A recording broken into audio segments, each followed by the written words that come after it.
David Brennan pressed both palms against scorched earth, the heat searing through calloused skin like a brand. 20 feet ahead, a woman lay crumpled against granite. Her left leg twisted at an angle that made his stomach turn. I've got you. Blood soaked through designer hiking pants, dark and spreading. Okay. She reached toward him with trembling fingers, mascara streaking down both cheeks in black rivers. The words came out broken, barely audible over the roar building behind them. "I can't go on." David's eyes flicked to his watch. 3:17. 43 minutes until Lily got out of school. 43 minutes to make a choice that would crack his life open and reshape everything inside. The wildfire devoured the tree line at his back, close enough now that individual pines exploded like grenades, showering the mountainside with embers that drifted down like malevolent snow. The woman, whoever she was, had maybe 20 minutes before the flames reached this outcrop. Maybe less. His daughter would be standing in the pickup line at 4 o'clock sharp, scanning the cars for his silver Ram with the dented bumper and the car seat she'd outgrown, but he couldn't bring himself to remove. Mrs. Henderson would wait with her patient and kind, but Lily would know. She always knew when something was wrong. The stranger's breathing came shallow and fast, shock settling in behind the pain. Her eyes found his, and in them David saw the exact moment she understood what he was calculating. The exact moment she realized he might leave her here to burn. But what she didn't know, what she couldn't know, was that 4 years ago, David Brennan had made a promise to a 3-year-old girl crying in his arms. A promise that meant more than his own comfort, more than his pride, more than the exhaustion that lived in his bones from working double shifts and raising a child alone. He'd promised Lily she would never feel abandoned again. Not by him, not ever. And that promise meant something. It had to mean something. Because if it didn't, then what the hell was he doing any of this? For David moved. The morning had started ordinary enough. 6 a.m. alarm, though he'd been awake since 5:30 staring at the water-stained ceiling of his bedroom and running through the day's logistics. Lily's lunch. Drop-off at 7:45. Warehouse shift 8 to 3. Pick-up at 4. Dinner, homework, bath, bed. The rhythm that had sustained them both since Amber left, since the note by the Skippy jar, since the world had narrowed to just him and his daughter against everything else. He'd found Lily already awake, sitting at the kitchen table in her school uniform, brown hair hanging loose around her shoulders. She was drawing something with intense concentration, purple crayon moving across paper in careful strokes. David poured cereal into 2 bowls, added milk set, one in front of her. The faucet dripped into the sink, the same maddening rhythm it had maintained for 3 months, despite 4 separate attempts to fix it. The carpet in the hallway bore a permanent stain from Lily's volcano experiment, last summer baking soda and red food coloring, and a child's absolute certainty that she could recreate Vesuvius in their rental house. But it was theirs, small and imperfect and leaking, but theirs. Lily looked up from her drawing. Her eyes were brown like Amber's, but sharper somehow, more present, more interested in the world beyond her own reflection. "Dad." "Yeah, Bug." "Can I sleep over at Sarah's house tonight?" David crouched down to eye level the way he always did when something mattered. "Not tonight, kiddo. I've got the late shift Friday." "You always have the late shift." "I know. But the late shift pays more. And the late shift means I can take you to school every morning and pick you up every afternoon. That's what matters." Lily nodded, processing this with the seriousness of someone much older. She'd learned to understand things early, learned to read between the lines of adult conversations and budget discussions and the careful way David chose which bills to pay each month. "You promise you'll pick me up at 4? The question came out casual, but David heard the weight beneath it. He put his hand over hers scarred knuckles against small fingers. "I promise. Mrs. Henderson will be there if I'm running even a minute late, but I won't be late. I'm never late." "I know." She said it like a fact of nature, like gravity or the sunrise. "You're always on time." The memory flickered then, unbidden. Lily at 3 years old wailing in his arms while he held a piece of notebook paper that said, "I can't do this anymore," in Amber's handwriting. The note had been wedged between the coffee maker and a jar of peanut butter like she'd written it while making breakfast, like walking out on her family required no more thought than a grocery list. David had made a promise that day whispered into Lily's hair while she sobbed against his chest. She would never feel that abandonment again. He would show up. He would be there. He would be the parent who stayed. He kissed Lily's forehead at the table, breathing in the strawberry shampoo smell of her hair. "Love you, Bug. Love you too. Don't forget you're hiking this afternoon. Just 2 hours. I'll be back in plenty of time." He'd needed those 2 hours. Needed the silence and the clean air and the temporary escape from the fluorescent lights of Henderson Logistics, from the endless beep of forklifts and the weight of inventory spreadsheets, and Tony's voice crackling over the radio asking where the hell the pallet of fasteners was supposed to go. The Ridge Trail had always cleared his head. 16 miles outside Sacramento, steep enough to burn his calves and remind him that his body still worked, still had purposes beyond loading trucks and lifting boxes and surviving. He'd been a firefighter trainee once, 12 years back before Amber got pregnant, and he'd had to choose between the academy and steady pay. Sometimes he wondered about that other version of himself, the one who'd finished training, who'd followed in his father's footsteps all the way to the end. His father. James Brennan, Engine 12, Sacramento Fire Department, dead at 38 when a warehouse roof collapsed and buried him under burning timber and twisted steel. David had been 12, old enough to understand what heroism looked like, old enough to understand what it cost. The trail had been clear at 1:30 when David started up. Clear sky, clean air, the kind of August afternoon that made people forget California was a tinderbox. He'd pushed himself harder than usual, legs pumping, lungs working, sweat soaking through his Henderson Logistics polo. His back had been aching since the night before Lily had crawled into his bed at 2 a.m. nightmare about something she couldn't quite explain, and he'd spent the rest of the night wedged against the wall while her small feet jabbed his ribs. But the pain felt good, felt earned, felt like proof he was still capable of pushing through discomfort, still had the strength his father had passed down in genetics and example. By 3 o'clock the smoke had started drifting up from the southern ridge, thin at first, barely noticeable, then thicker, then the unmistakable brown-black column of a wildfire that had jumped containment lines and found fresh fuel. David had pulled out his phone, one bar of service flickering. He'd tried 911. The call dropped. Tried again. Same result. The smart move was to head down immediately. The safe move. The responsible move for a single father with a daughter waiting at school and no backup plan if something went wrong. He'd started down. Was already moving when he heard the scream. Not a shout. Not a call for help. A scream. The raw animal sound of someone who believed they were about to die alone. David had frozen on the trail, every instinct warring. 45 minutes until pickup. Lily safe at school. Mrs. Henderson watching over her. But someone up ahead was hurt alone with fire bearing down. His father's voice echoed in memory clear as if James Brennan stood beside him on that smoking trail. "You know what separates men from cowards, son. Men run toward the fire. Cowards run away." David ran toward the scream. He found her 30 yards off the main trail, collapsed against a boulder with her leg bent wrong beneath her. Designer hiking gear torn and dirty blonde hair matted with sweat and dust makeup running in dark streaks. She looked up at his approach with eyes gone wide and red from crying. David dropped to his knees beside her, hands moving automatically to check her injuries. Years of first aid training from the Firefighter Academy knowledge he thought he'd never use, flooding back. "Don't move." His voice came out steadier than he felt. "If you shift that leg wrong, you're done." "Who are you?" The words barely made it past her lips. "Doesn't matter who I am. What matters is you're not dying out here today." The truth sat heavier than he wanted to admit. His hands were shaking.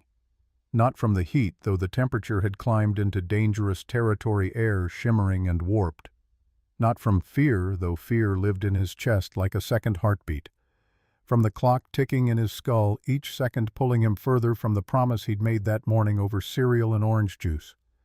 3:15 now. Lily got out at 4. He'd promised. Looked her straight in the eyes and promised. The woman studied his face, reading something there that made her own expression crack. "You need to leave." "I'm not leaving." "You keep looking at your watch. You have somewhere to be. So go. I'll be fine. Someone else will come." David shook his head slowly, deliberately. "Nobody else is coming. They've evacuated the trail. I was the last one up here, and I only stayed because I thought I heard something. Which was you. There's nobody else." She stared at him. Somewhere above them a tree exploded with a sound like bones breaking the fire, feeding on pine resin and dry bark moving faster than anything natural should move. "Then call someone. Call the fire department. Call—" "No signal." Her mouth closed. Her chin trembled. She pressed her lips together hard, the way people do when they're trying to hold themselves together by force of will alone. "Then you need to go. Need to get to wherever you're going. I'm not your problem." "You're not a problem. You're a person." "I'm a stranger. Doesn't change what I said." David sat back on his heels, rubbing his face with both hands. The smoke stung his eyes. Or maybe it wasn't the smoke. Maybe it was the image forming in his mind, Lily in the pickup line, watching car after car pull up and drive away her father's truck, nowhere in sight. The confusion on her face turning to worry. Worry turning to that terrible understanding he'd seen once before, the day Amber left, when his daughter learned that the people you love most can disappear. That look could break a man in half. But so could walking away from someone who couldn't walk on a mountain that was burning. "Kate, I'm going to ask you something. And I need an honest answer." She nodded. "If I leave you here right now, what happens?" Kate didn't answer right away. She looked at the smoke rolling up the mountainside, looked at her leg twisted beneath her, looked back at David. When she spoke, her voice was barely audible over the fire's growl. "I die." David nodded once. That was all he needed. "Then I'm not leaving." "You don't even know me." "I don't need to know you." "You have somewhere to be." "Yeah, I do. And I'm going to get there. But I'm getting there with you." She opened her mouth to argue. David held up one hand, cutting her off. "Kate, I'm a single father. My daughter is 7 years old. She's the only thing in this world that matters to me. And one day when she's old enough to understand, she's going to ask me about this day. And when she does, I need to be able to look her in the eye and tell her that her daddy didn't leave somebody behind to die. That's not negotiable." Kate's face crumpled. A single tear cut through the dirt on her cheek. "I can't walk," she whispered. "I know. You can't carry me 3 miles down a mountain. Watch me." "That's insane. How old are you?" 44. "You can't." "I said watch me." David stood up, rolling his shoulders. His back had been aching since the hike up, since the night of broken sleep with Lily's feet in his ribs. He hadn't slept well in 4 years, not since Amber left, not since he'd become the only thing standing between his daughter and complete abandonment. But he stood. He'd come to this mountain for peace, for air for a few hours to clear his head before another week of double shifts. Peace. The irony wasn't lost on him. "Okay, here's what's going to happen. I'm going to pick you up. It's going to hurt. I'm sorry about that, but there's no way around it. I need you to hold on and don't let go. Can you do that?" Kate swallowed hard. "Yes." "Good. One more thing." "What?" "Stop telling me to leave you behind. Every time you say it, you're wasting breath, and you're going to need that breath." For the first time, something flickered across Kate's face that wasn't pain or fear. It might have been the beginning of a smile. "You're stubborn. My ex-wife said the same thing. Difference is I'm still here." David bent down and slid one arm under her knees and the other behind her back. She gasped, fingers digging into his shoulder hard enough to bruise. "Ready?" he asked. "No." "Good. Neither am I." He lifted. The world narrowed to weight and pain and gravity. Kate was lighter than he'd expected, maybe 125, but 125 pounds on rough terrain with smoke in your lungs felt like twice that. His muscles screamed immediate protest. The old firefighter training kicked in the techniques for carrying victims through burning buildings, for moving weight efficiently, when efficiency meant the difference between life and death. David adjusted his grip, found his balance, took the first step. Kate cried out. He kept walking. "Talk to me," he said through gritted teeth. "I need you to stay with me." "What do you want me to talk about?" "Anything. Tell me about your company." Kate was quiet long enough that David thought she might have passed out, but then her voice came thin and strained. "I started Horizon Energy 12 years ago. Everyone told me I was crazy, a woman in the energy sector. In this economy, my father said I should have gone into real estate like my brother." "Your brother go into real estate? He sells insurance in Phoenix." David laughed. It came out raw and breathless, but it was real. His arms burned. His lower back felt like someone had driven a spike through vertebrae.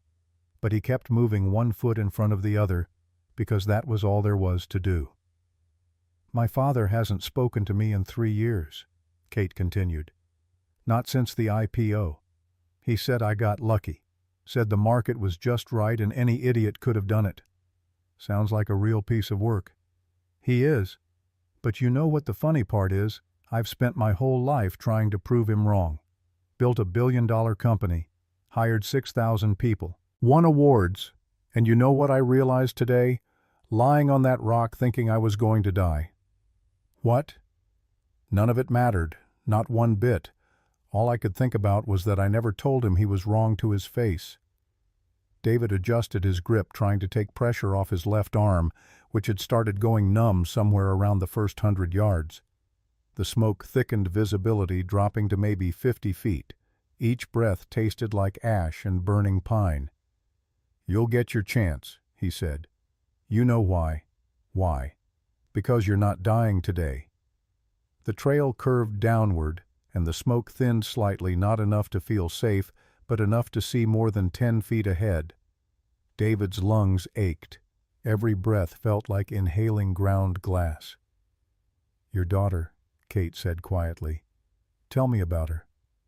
"Lily, 7 years old, loves dinosaurs, purple sneakers, and arguing about bedtime. She's smarter than me, which isn't hard, but she's also smarter than most adults I know. Last week she told her teacher that homework was an inefficient use of her personal time. Direct quote." Kate laughed a real laugh, and then immediately winced as the movement jarred her leg. "She sounds amazing." "She is. She's everything. And her mother—" David's jaw tightened. He kept walking. "Her mother left when she was 3. Haven't heard from her since." "I'm sorry."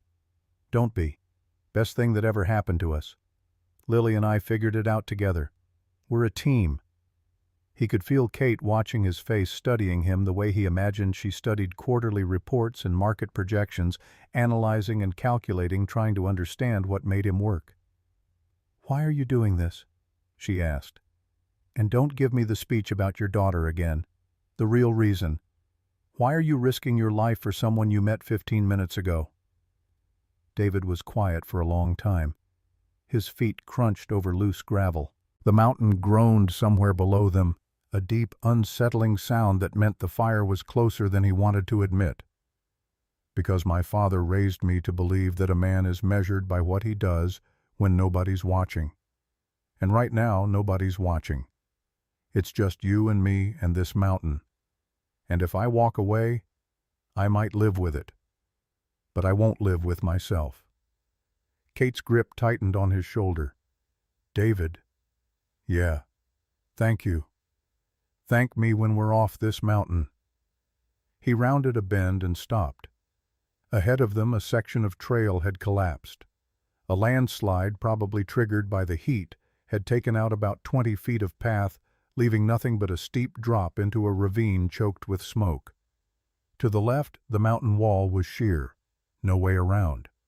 To the right, there was a narrow ledge maybe 8 inches wide that ran along the face of the rock for about 30 feet before connecting back to the main trail. 8 inches. With a woman on his back who couldn't use her legs. David set Kate down gently on a flat rock and walked to the edge. He looked left then right. The ledge was their only option. No. Kate breathed the word like a prayer. David, no. That's not a ledge. That's a suggestion of a ledge. It's solid rock. It's 8 inches wide. I only need 6. You're carrying me. I'm aware. If you slip, I won't slip. If you slip, we both die. Then I won't slip. She stared at him. He stared back. Somewhere above them the fire roared and a tree crashed down, sending sparks showering into the sky like fireworks at the end of the world. You're out of your mind, she said. Probably. Turn around. Get on my back. David. Kate, we don't have time for this. The fire is coming. That ledge is the only way. You can argue with me or you can hold on. Pick one. She looked at the ledge. She looked at the smoke. She looked at him. If we die, she said, I'm haunting you. Fair enough. Get on. She gritted her teeth and wrapped her arms around his neck from behind. He hooked his arms under her knees, careful of the broken leg, and stood. He could feel her heartbeat against his back, hammering so fast it felt like a hummingbird trapped in a cage. David stepped onto the ledge. The rock was warm under his boots. He pressed his back and Kate flat against the mountain wall and slid his right foot forward, then his left, then his right again. Don't look down. Don't think about the drop. Don't think about Lily sitting at school waiting. Don't think about anything except the next 6 inches. Kate's breathing was ragged in his ear. She didn't speak. Neither did he. 6 feet, 10 feet, 15. His left foot hit a loose stone and it tumbled into the ravine. David froze. Kate's arms locked around his neck so tight he could barely breathe. We're okay, he whispered. We're okay. 20 feet, 25. His calf cramped a vicious, stabbing spasm that shot up through his thigh and into his hip. David gritted his teeth and kept sliding forward. 28 feet. 30. His right foot touched solid trail. Wide, flat, beautiful trail. He took 3 more steps, and then his knees buckled, and they both went down onto the dirt. Kate was crying. Not sobbing, not wailing. Just quiet, steady tears that ran down her face and dripped off her chin. We made it, she whispered. David lay on his back, staring up at the sky through the smoke. His arms felt like they'd been filled with concrete. His legs trembled. His heart pounded so hard he could hear it in his ears. Yeah, we made it. But they hadn't. Not yet. The parking lot was still 1.5 miles away, and the fire wasn't slowing down. David gave himself 30 seconds. 30 seconds to lie there, to breathe, to let his muscles scream. Then he pushed himself up, wiped the sweat from his eyes, and looked at Kate. Ready for round 2? She looked at him like he was insane. Maybe he was. Maybe this whole thing was insane. A warehouse worker carrying a billionaire CEO down a burning mountain on a Tuesday afternoon. But David Brennan didn't have time for insanity. He had a daughter to get to. He picked Kate up and started walking. The second mile was worse than the first. David's boots hit the trail in a rhythm that had nothing to do with grace and everything to do with refusal. Refusal to stop, refusal to set her down, refusal to let his body do what it was screaming at him to do, which was collapse. Kate had gone quiet, not the good kind of quiet where someone is resting or gathering strength, the dangerous kind, the kind where the body starts to shut down because the pain has crossed a threshold the brain can't process anymore. Kate. Nothing. Kate, talk to me. I'm here. Her voice sounded far away, like she was speaking from the bottom of a well. Stay with me. Don't drift. Don't. I'm not drifting. I'm just tired. Tired is fine. Unconscious is not. Keep talking. She exhaled against his neck. What do you want me to say? Tell me something nobody knows about you. Why? Because it'll keep you awake, and because I just carried you across an 8-inch ledge over a 200-foot drop, so I figure you owe me at least one secret. Kate was quiet for a moment. Then she said something that surprised him. I almost closed the company last year. Horizon Energy. Yeah, the billion-dollar company. The billion-dollar company that was 3 weeks away from bankruptcy. David kept walking but raised an eyebrow. You're going to have to explain that one. We had a contract with the state of California. Biggest deal we'd ever done. Solar arrays for public schools across 6 counties. $200 million. We sank everything into it. Manufacturing, logistics, installation crews. We hired 800 new people. What happened? The governor's office pulled the plug. New administration, new priorities. They said the budget couldn't support it. $200 million gone. Just like that. One phone call.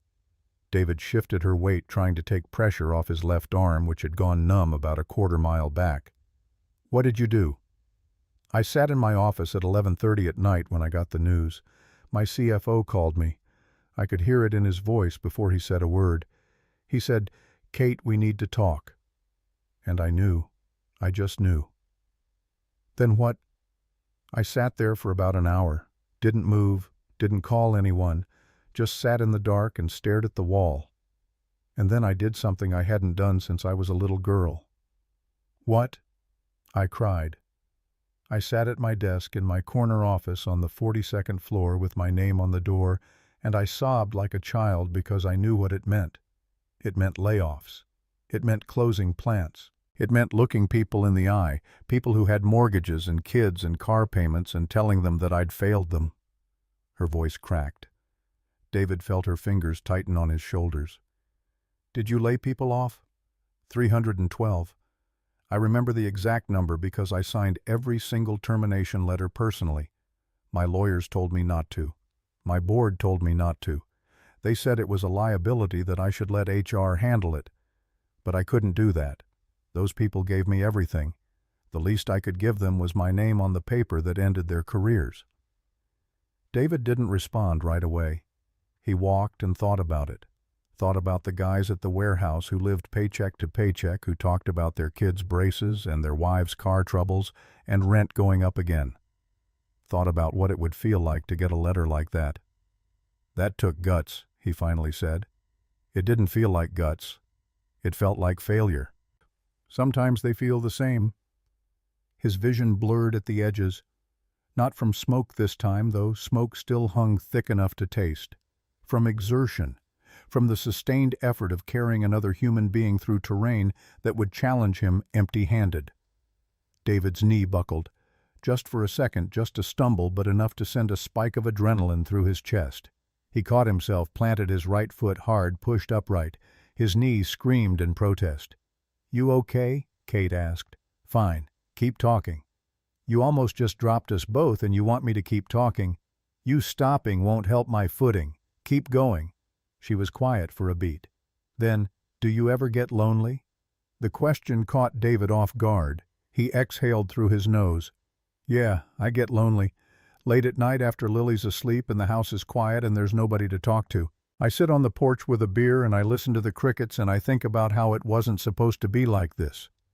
I was supposed to have a partner, somebody to share it with, somebody to tell me I'm doing okay. Are you doing okay? Most days. Some days I'm not sure. Some days I'm so tired I can't think straight. And I look at Lily and I think, am I enough? Is what I'm giving her enough? And I don't have an answer. I just have tomorrow, another day to try. Something shifted in Kate's grip, her hands adjusting on his shoulders. For what it's worth, she said softly, from what I've seen in the last hour, you're more than enough. Something shifted in David's chest, too. Something he hadn't felt in a long time. A warmth that had nothing to do with the fire at their backs. He didn't trust himself to speak, so he just tightened his grip and kept walking. They moved in silence for a while. The trail continued downward, and David could feel the altitude change in his ears. His calves were shaking with every step now, a constant tremor he couldn't control. His shoulders felt like they'd been beaten with hammers. Sweat poured down his face and stung his eyes, and he couldn't wipe it away because both arms were holding Kate. David, stop. I'm not stopping. Stop, please, just for a minute. If I stop, I might not start again. You need to rest. I can hear your breathing. It sounds like... like a man carrying a woman down a mountain. Yeah, that's what it sounds like. Put me down. 2 minutes. That's all I'm asking. He wanted to argue, wanted to push through to keep going to prove he could, but his body was making the decision for him. His arms were giving out, not slowly, not gradually. They were going right now, and if he didn't set her down, he was going to drop her. David found a flat section of trail and lowered Kate to the ground as gently as he could. She winced but didn't cry out. She was getting better at managing the pain, or worse at feeling it. He wasn't sure which scared him more. He put his hands on his knees and bent over, sucking air. His vision blurred at the edges. He closed his eyes until it cleared. "How far?" Kate asked. "Maybe a mile, maybe less." "You've been carrying me for 2 miles. I know. That's not normal. Nothing about today is normal." He straightened up and checked his phone again. Still no signal. The time read 3:42. 18 minutes until Lily got out. He wasn't going to make it. Even if they reached the parking lot in the next 15 minutes, which was impossible, the drive to her school was at least 25. He was going to be late. His daughter was going to stand there looking for his truck, and he wasn't going to be there. The thought hit him like a punch to the stomach. "Hey," Kate was watching him. "What's wrong? Something just changed on your face." "I'm going to be late for Lily." "How late?" "I don't know. 20 minutes, 30, maybe more." "Is there someone who can—" "There's nobody. It's just me. It's always just me." The words came out harder than he meant them to. He regretted them immediately. Not because they weren't true, but because saying them out loud made the loneliness real in a way he usually kept packed down tight in that place in his chest where he stored all the things he couldn't afford to feel. "I'm sorry," Kate said. "This is my fault." "It's not your fault. If you hadn't stopped for me, then you'd be dead, and I'd spend the rest of my life knowing I let it happen. That's not a trade I'm willing to make." "But Lily will understand. Maybe not today, maybe not tomorrow, but she'll understand because I'm raising her to be the kind of person who doesn't walk away when someone needs help. And if I walk away today, I'm a hypocrite. I'm everything I told her not to be." Kate looked at him with an expression he couldn't quite read. It was somewhere between admiration and heartbreak. "My father would have left me," she said quietly. "What?" "My father. If he'd been in your position, he would have left. He would have calculated the odds, weighed the risks, and he would have walked away. Because that's what he does. He calculates. Everything is a transaction. Everything has a price. And if the price is too high, he walks. I'm not your father. No, you're not. And that's why I'm still alive." David looked at his watch. 3:47. He'd given himself 2 minutes, and he'd taken 5. Time to move. "Okay," he said. "Round 3. Let's go." "David, your arms." "My arms are fine." "They're shaking." "They've been shaking since the ledge. They'll shake until we get to the car. Doesn't matter. What matters is they hold. And they will." He bent down and Kate wrapped her arms around his neck again. He lifted, and this time the pain was immediate and savage. A white-hot bolt that shot from his lower back up through his spine and into the base of his skull. David grunted, bit down on the inside of his cheek until he tasted blood and took the first step. His left calf seized up completely. The muscle locked into a cramp so intense his leg nearly gave out. David caught himself, shifted his weight, kept moving. 200 yards later his vision started tunneling, black edges creeping in from the periphery. He blinked hard, shook his head, forced himself to focus on the trail ahead. Kate said something, but the words came from far away, muffled, like she was speaking underwater. David's ears were ringing now, a high-pitched whine that drowned out everything else. His foot caught on a root. He stumbled, nearly went down, somehow stayed upright through sheer momentum. Then through the smoke and the tunnel vision and the ringing in his ears, David saw something that made his heart jump. A glint of metal. Cars. The parking lot. "Kate!" His voice came out raw, barely more than a whisper.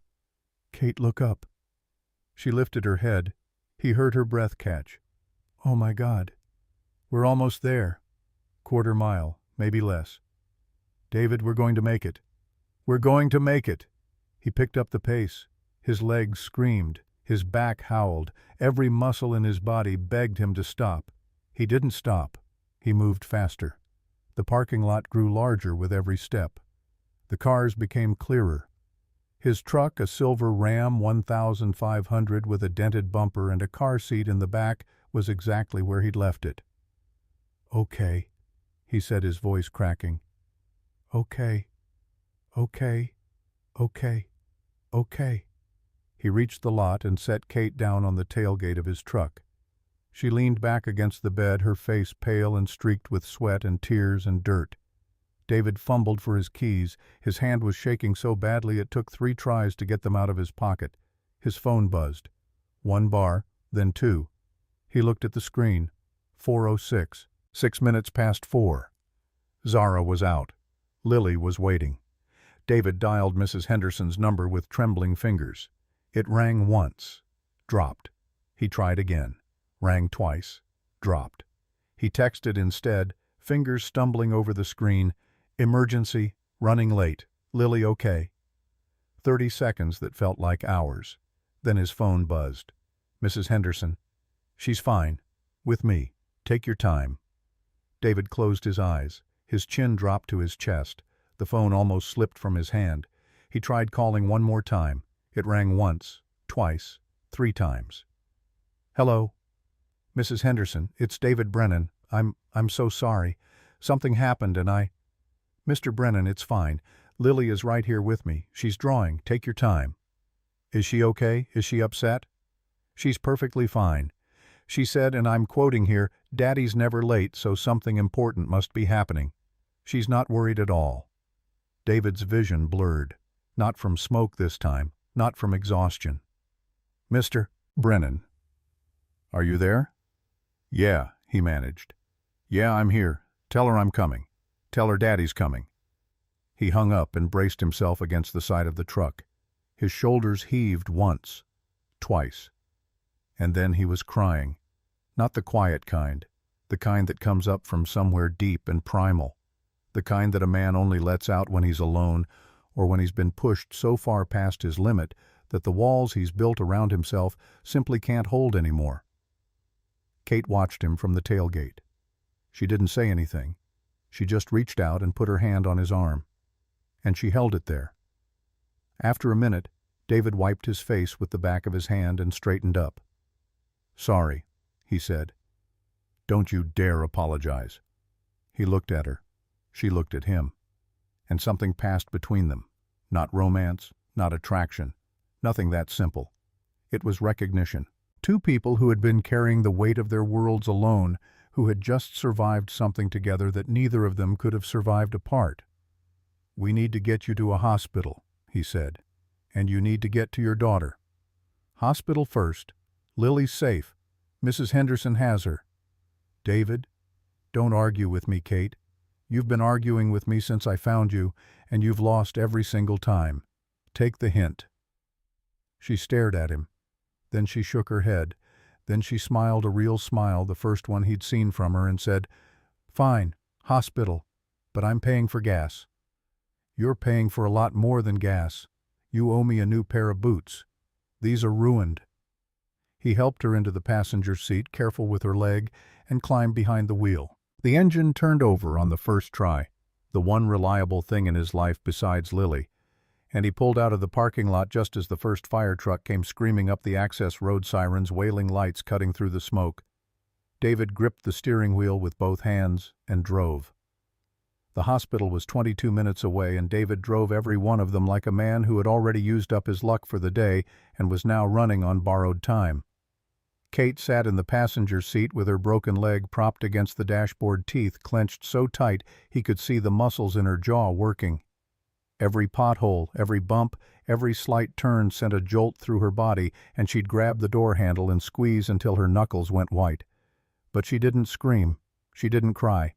She just held on. David's hands on the steering wheel were covered in blood, Kate's and his own, from where the rocks had torn his palms. His back felt like someone had taken a sledgehammer to his spine. His calves were still cramping, muscles twitching involuntarily. His vision kept blurring at the edges, exhaustion and smoke inhalation catching up now that the adrenaline was fading. But he drove. Because that's what you do. You show up, you do the work, you carry what needs carrying. The emergency entrance at St. Joseph's was chaos. The ridge fire had sent a steady stream of patients to the ER, smoke inhalation burns injuries from evacuations. 2 nurses were already coming through the automatic doors with a wheelchair before David could even put the truck in park. A security guard was waving at him to move the vehicle. David came around to the passenger side and opened the door. Kate looked at him with eyes that were glassy from pain and exhaustion. "I can do this," she said. "I know you can, but you're not going to." He slid his arms under her and lifted her out of the truck and into the wheelchair. She grabbed his wrist as the nurses started to wheel her toward the doors. "David." "Yeah. Come find me. After you get Lily. Come find me." He looked at her. This woman he'd known for less than 3 hours. This stranger who had bled on his shirt and cried on his shoulder and told him secrets she'd never told anyone. "I'll come find you." They wheeled her through the doors, and she was gone. David got back in his truck, pulled out of the hospital, and drove to Lily's school like the road owed him something. He got there at 4:31. Mrs. Henderson was sitting on the bench outside the front entrance with Lily beside her.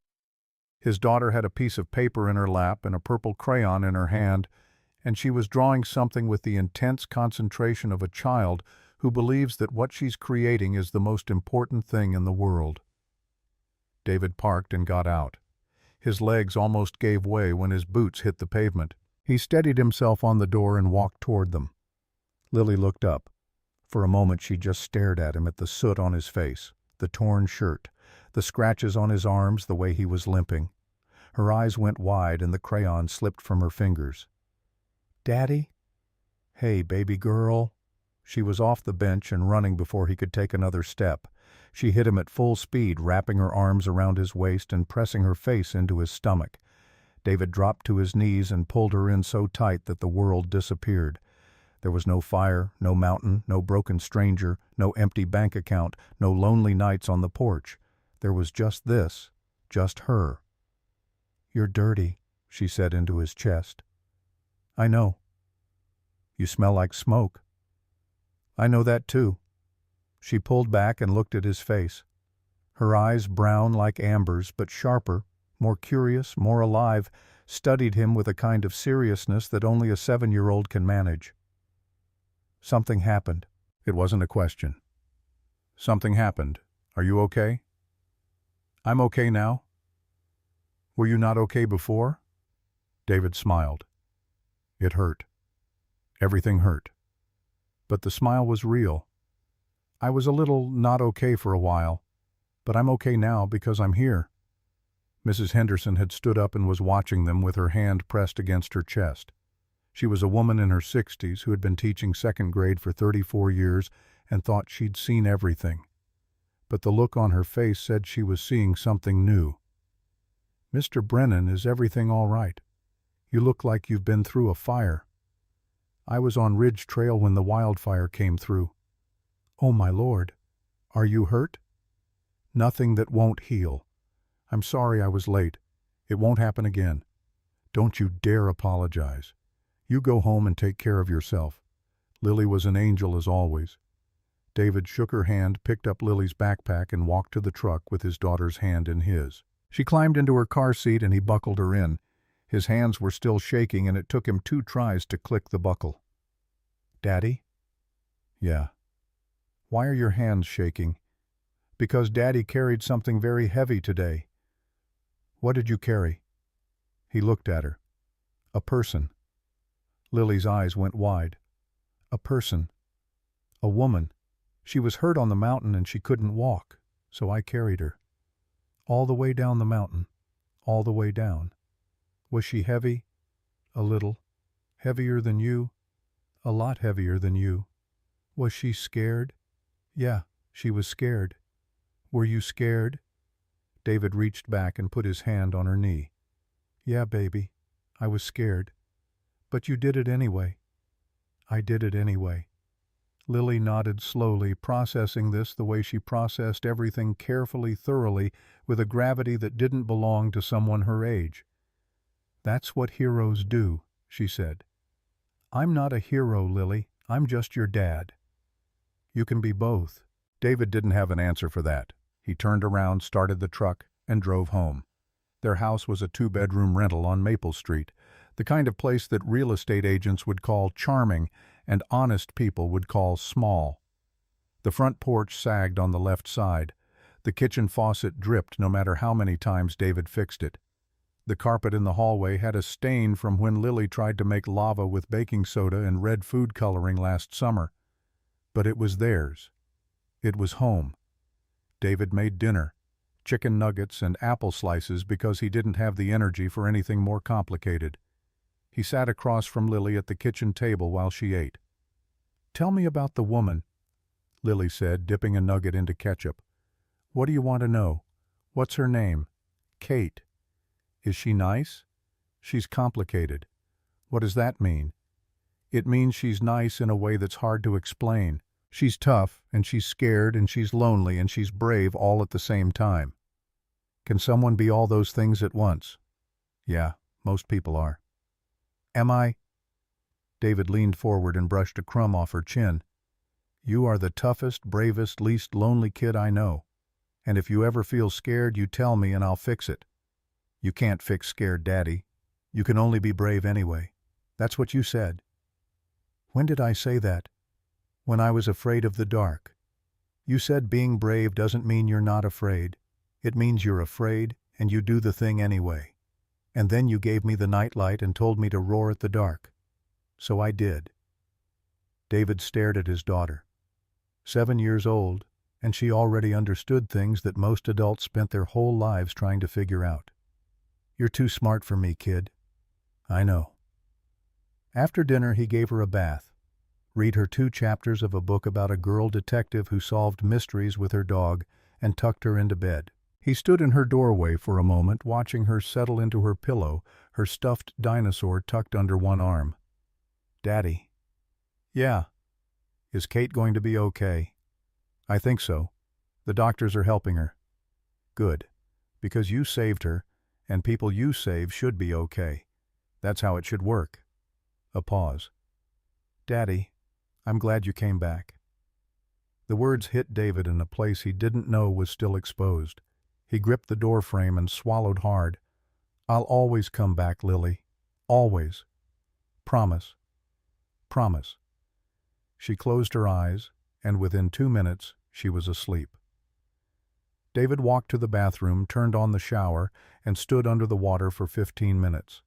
The grime and soot ran off him in gray rivers, circling the drain and disappearing. He put his hands against the tile wall and let his head hang, and the water pounded his shoulders and his back, and he felt every mile, every step, every moment of that mountain in his bones. When he got out, he checked his phone. 3 missed calls from an unknown number, a voicemail. He played it. A woman's voice, professional and calm. "Mr. Brennan, this is Dr. Chan at St. Joseph's Medical Center. I'm calling on behalf of a patient, Caitlin Harrison. She's asked me to reach out to you. She's been admitted and is stable. Her leg has been set and she's resting comfortably. She wanted me to tell you, and I'm reading this directly. Tell him I'm alive because of him. Tell him I meant what I said. She'd like you to visit when you can. If you have any questions, please call the nurses' station." David played the message again, then a third time. He sat on the edge of his bed in his quiet house with his daughter asleep down the hall, and he thought about Kate Harrison, about the way she'd argued with him, fought him, tried to make him leave, and then held on to him like he was the only solid thing in a world that was burning. He thought about the things she'd told him, about her company, her father, her loneliness, about how she had everything and nothing at the same time. He thought about how he had nothing and everything. He went to sleep. The next morning was Wednesday, and Wednesday meant the same thing it always meant. Alarm at 6, Lily up at 6:15, cereal and milk on the table by 6:30, out the door by 7:10. But when David walked into the kitchen, his body announced in no uncertain terms that yesterday had happened, and it was not pleased about it. His back seized the moment he bent to open the refrigerator. His arms ached from shoulder to fingertip. His right knee was swollen and stiff, and the blisters on his hands from gripping hot rock had opened overnight and stuck to his sheets. He made breakfast anyway. Lily came out in her school uniform with her hair in 2 uneven ponytails that she'd done herself. She was going through a phase where she insisted on doing her own hair, and David had learned to pick his battles. "Looking good, Bug?" "Thank you. I did it myself." She sat at the table and looked at him. "You're walking funny." "I'm walking fine." "You're walking like Grandma's dog after he runs too much." "Thank you for that comparison."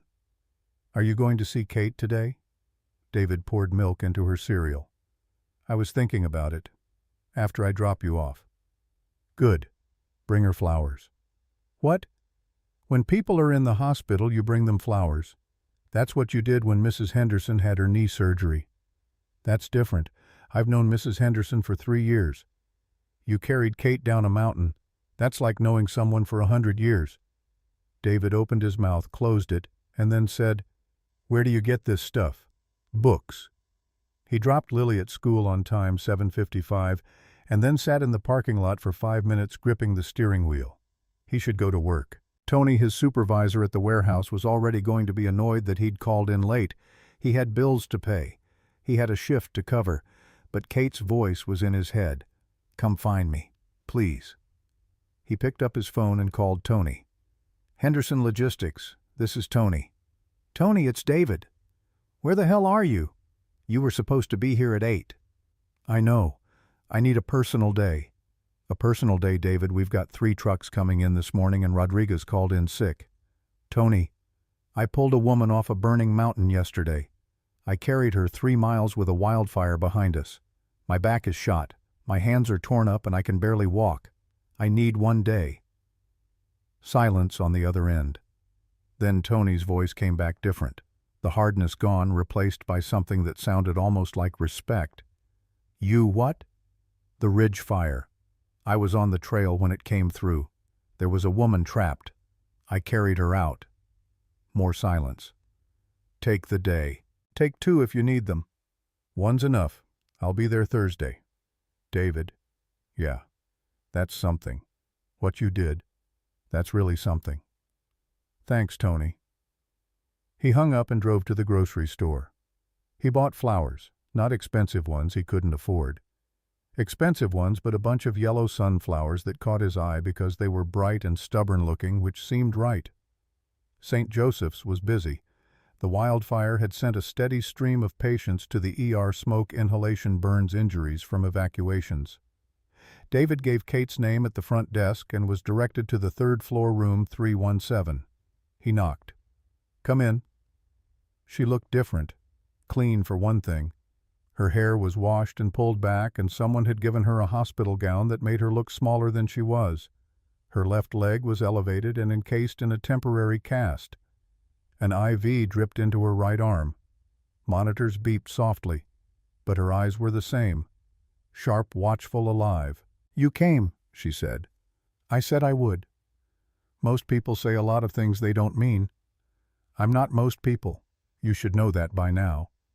He held up the sunflowers, and something happened to her face, a softening, a crack in the armor that she wore so naturally he suspected she'd forgotten it was there. Sunflowers. They were the least expensive option that didn't look sad. "They're perfect." He set them on the bedside table and pulled up a chair. For a moment, neither of them spoke. The silence wasn't uncomfortable. It was the silence of 2 people who had already said the hardest things and didn't need to fill every gap with noise. "How's the leg?" he asked. "Broken in 2 places. Tibia and fibula. They're doing surgery tomorrow to put in a plate and screws. The doctor said I'll be in a cast for 8 weeks, then physical therapy for another 12. So you'll be running marathons by Christmas." "I've never run a marathon in my life." "Good time to start." She smiled. Then she got serious. "David, I need to tell you something." "Okay." "I called my assistant this morning, Julia. I told her what happened, all of it. I told her about you, about what you did. And she—" Kate paused and her voice wavered. "She started crying. She said she'd already seen the news." The ridge fire is all over the news. And apparently somebody at the hospital talked. They're running the story. Unknown man carries injured hiker to safety during wildfire. It's on 3 local stations and picking up nationally. David felt something cold settle in his stomach. My name? Not yet. They don't have it yet.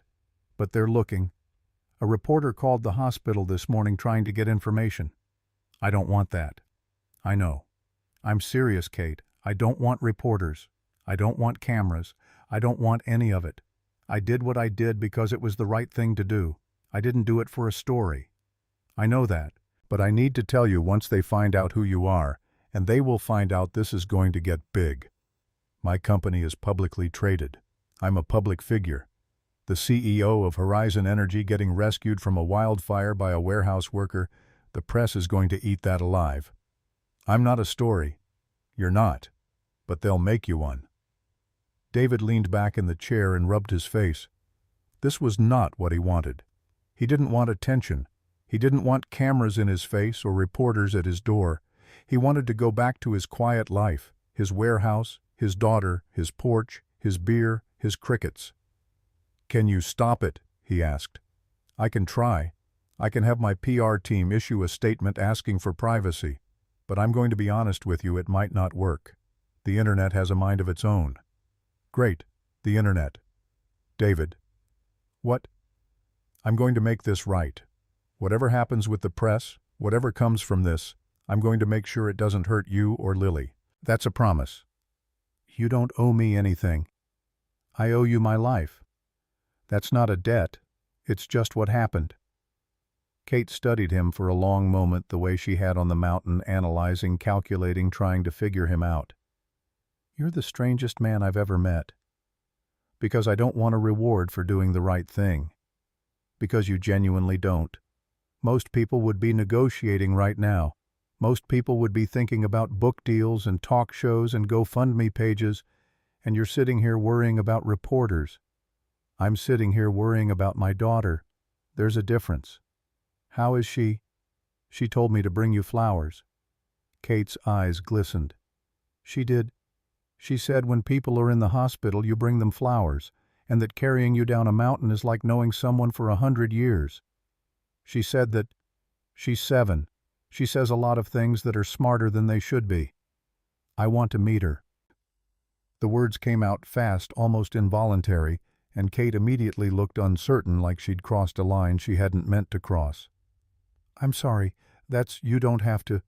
She wants to meet you too. Kate's chin trembled. She does. She asked me about you last night over chicken nuggets. She wanted to know if you were nice. I told her you were complicated. She asked what that meant. I said it means you're nice in a way that's hard to explain. Kate pressed her lips together, trying to hold something back. When she spoke, her voice was thick.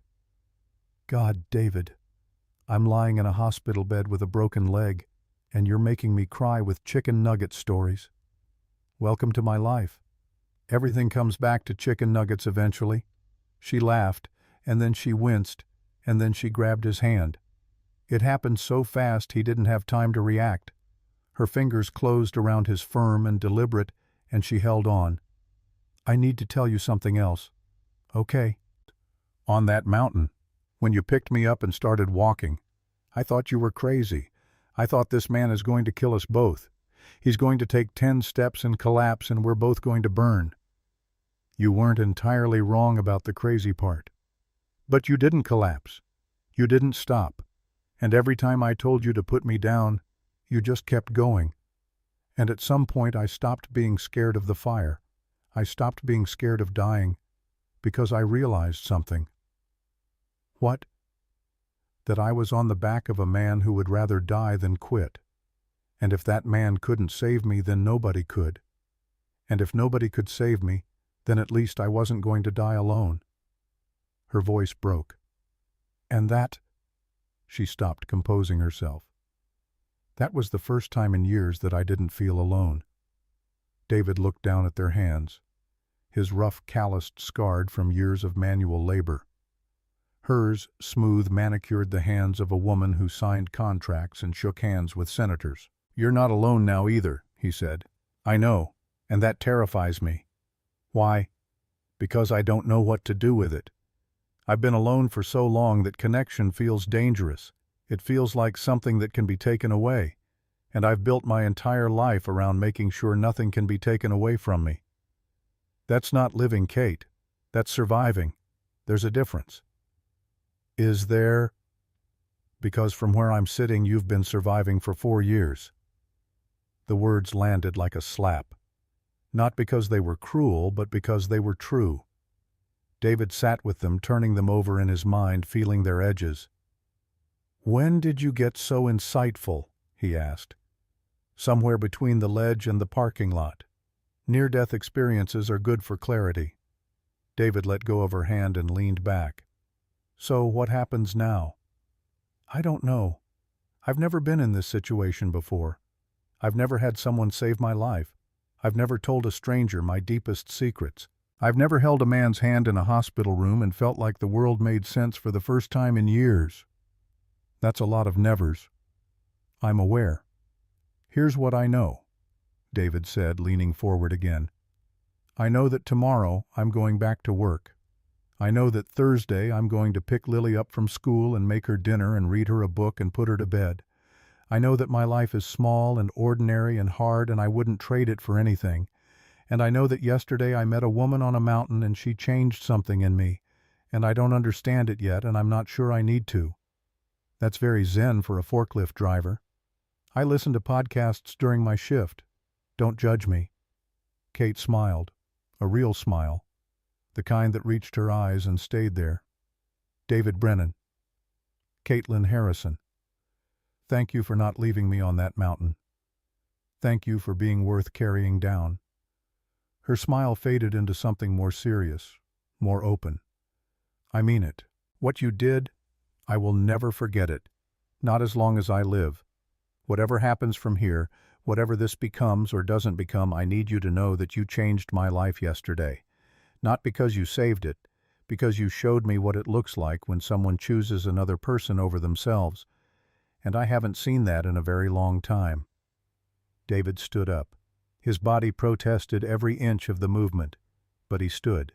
He looked at her lying in that hospital bed with her broken leg and her sunflowers and her billion-dollar company and her empty penthouse, and he saw something he recognized, a person who was tired of carrying everything alone. Get some rest, he said.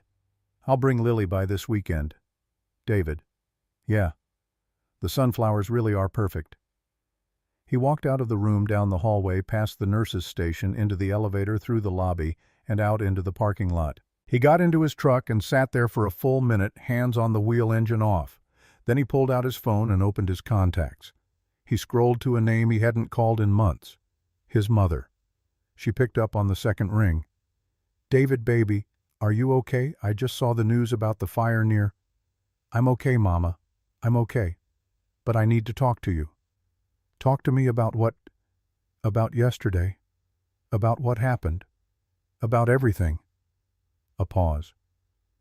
Everything, baby. You're scaring me. Don't be scared. It's good. I think it's good. I need my mama right now. Is that okay? The line was quiet for a moment. Then his mother's voice came back, warm and steady and sure, the way it had been every day of his life.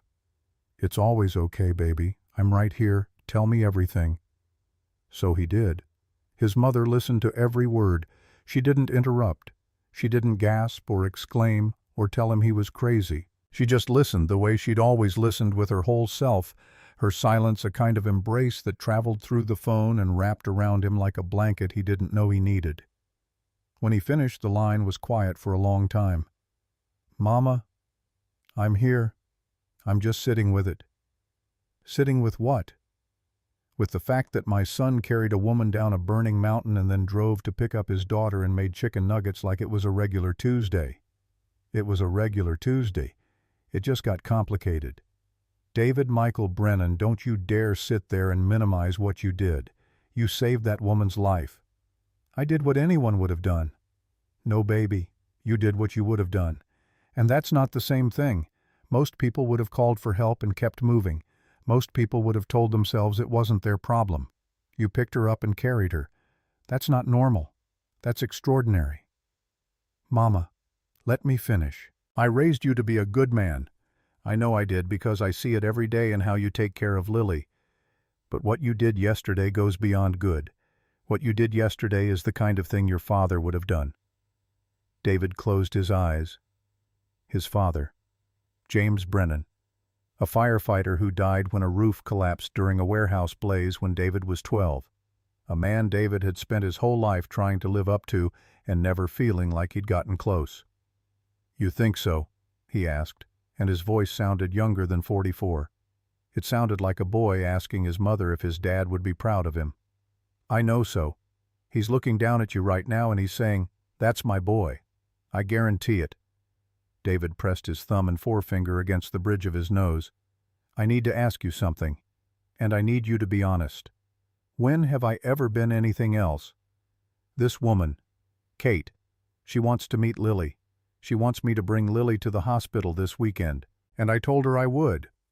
But now I'm sitting here in the parking lot wondering if that's a mistake." "Why would it be a mistake?" "Because she's a stranger. Because she's a billionaire CEO who lives in a penthouse in San Francisco, and I'm a forklift driver who lives in a 2-bedroom rental with a leaky faucet. Because Lily gets attached to people. And if Kate comes into our lives and then leaves—" The name hit the air and just hung there. "Like Amber," his mother said quietly. "Yeah, like Amber." His mother was quiet again, but this time the silence had weight to it. The weight of a grandmother who had watched her granddaughter's mother walk out the door and spent 4 years helping to repair the damage. "David, listen to me. I understand your fear. It's a good fear. It means you're protecting your child, and that's exactly what a father should do. But I'm going to tell you something, and you're not going to like it. I rarely like the things you tell me. That's how I know they're true. You can't protect Lily from people by keeping people away from her. That's not protection. That's a prison. And it's not just her you're locking up. It's yourself." "Mama, I'm not." "You are. You've been doing it for 4 years. Since Amber left, you've built a wall around that little family of yours so high that nobody can get in. And I understand why. I do. But baby walls keep things out, and they also keep things in. And what's been kept in is a lonely man who won't let anybody help him. I don't need help. Everybody needs help. Your father needed help. He just didn't know how to ask for it. And I see you doing the same thing. And it scares me because I know where that road goes." David didn't respond. He couldn't, because she was right. And the truth of it was so sharp it cut through every defense he'd built. "Take Lily to meet Kate," his mother said.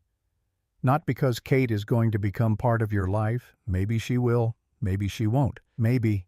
Take Lily because your daughter asked about this woman, because Lily told you to bring flowers, because that child has a heart that wants to love people and you need to let her. And if Kate disappears, if she goes back to her world and forgets about you, then Lily will learn that some people come into your life for a season. And that's okay. That's not abandonment. That's life.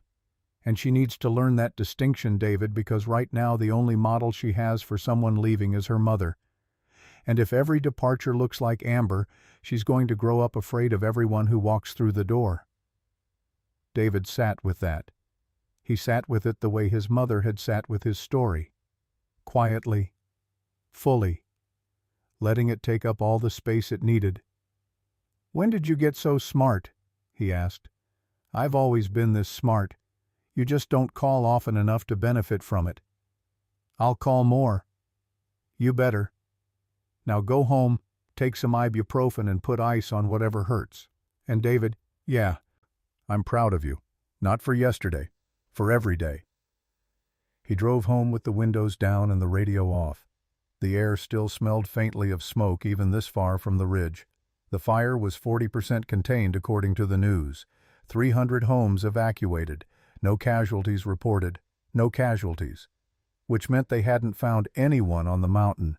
Which meant he really had been the last one up there. He and Kate alone on a burning mountain, and now somehow not alone anymore. Thursday came and went. David went back to work. His body complained with every movement, but he moved anyway because that's what you do. Tony kept looking at him across the warehouse floor with an expression that was half concern, half awe. "You really carried her?" Tony asked during their lunch break. "I really carried her. 3 miles, give or take. Down a mountain. It was more of a steep trail. With a wildfire behind you. It was more beside us than behind us for most of it." Tony shook his head. "Man, I threw out my back picking up a case of paper towels last week. That's because you lift with your back. I've told you 100 times. Don't give me the forklift safety speech right now. I'm trying to be impressed by you." Friday, David's phone rang at noon. An unknown number. He almost didn't answer. He'd been getting unknown calls all day, and he'd ignored everyone assuming they were reporters who'd somehow gotten his number. But something made him pick up. "Mr. Brennan." "Yeah." "This is Julia Reeves. I'm Caitlin Harrison's executive assistant." "How did you get this number?" "Kate gave it to me. I hope that's all right." "That depends on why you're calling." "I'm calling because Kate would like to discuss something with you, but she didn't want to do it over the phone. She's asked if you'd be willing to come to the hospital tomorrow morning. She said to tell you it's not about the press, and it's not about money, and to please bring Lily." David leaned against his forklift and looked up at the warehouse ceiling. "She couldn't just call me herself. She tried 3 times, you didn't pick up." He checked his phone. 3 missed calls from an unknown number, the same number he'd been ignoring all morning. "Fair enough. Tell her I'll be there at 10. Thank you, Mr. Brennan, and if I may, what you did for Kate. All of us at Horizon Energy were grateful.